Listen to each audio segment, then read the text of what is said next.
ലൈംഗികാരോപണ വിവാദത്തിൽപ്പെട്ട രാഹുൽ മാങ്കൂട്ടത്തിൽ നാളെ ആരംഭിക്കുന്ന നിയമസഭാ സമ്മേളനത്തിൽ പങ്കെടുത്തേക്കില്ല.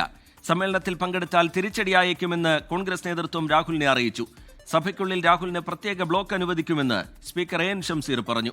രാഹുൽ വിഷയത്തിൽ പ്രതിരോധത്തിലായത് സർക്കാരാണെന്ന് പ്രതിപക്ഷ നേതാവ് വി ഡി സതീശൻ പ്രതികരിച്ചു. നാളെ ആരംഭിക്കുന്ന നിയമസഭാ സമ്മേളനത്തിൽ രാഹുൽ മാങ്കൂട്ടത്തിൽ പങ്കെടുക്കുമോ എന്നുള്ളതിൽ സസ്പെൻസ് തുടരുകയാണ്. നിയമസഭാ സമ്മേളനത്തിൽ രാഹുൽ പങ്കെടുത്താൽ തിരിച്ചടിയാകുമെന്നാണ് കോൺഗ്രസ് വിലയിരുത്തൽ. ഇക്കാര്യം അടുപ്പമുള്ള നേതാക്കൾ രാഹുലിനെ അറിയിച്ചു. പാർട്ടിയെ പ്രതിരോധത്തിലാക്കില്ലെന്ന നേതാക്കൾക്ക് രാഹുൽ മാങ്കൂട്ടത്തിൽ ഉറപ്പു നൽകി. രാഹുൽ വിഷയം സഭയിൽ ഉന്നയിച്ചാൽ ഭരണപക്ഷത്തെ പീഡനക്കേസ് പ്രതികൾക്കെതിരെയുള്ള എഫ്ഐആർ വായിക്കുമെന്ന് പ്രതിപക്ഷ നേതാവ് വി ഡി സതീശൻ. അദ്ദേഹം കോൺഗ്രസ് പാർട്ടിയുടെയോ പാർലമെന്ററി പാർട്ടിയുടെയോ ഭാഗമല്ല ആണല്ലോ.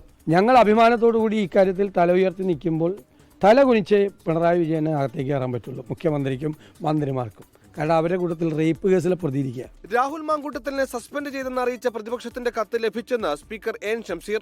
രാഹുലിന് നിയമസഭയിൽ വരുന്നതിന് തടസ്സമില്ല. പ്രതിപക്ഷത്തിന്റെ കത്ത് കിട്ടിയിട്ടുണ്ട്.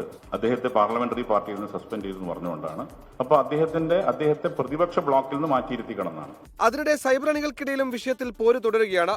ആരോപണങ്ങളിൽ വ്യക്തത വരുത്തിയിട്ട് രാഹുൽ മാങ്കൂട്ടത്തിൽ എത്തിയാൽ മതിയെന്നാണ് ഒരു വിഭാഗത്തിന്റെ വാദം. രാഹുൽ പാലക്കാട് MLA ആണെന്നാണ് അനുകൂലികളുടെ മറുപടി. 24 തിരുവനന്തപുരം.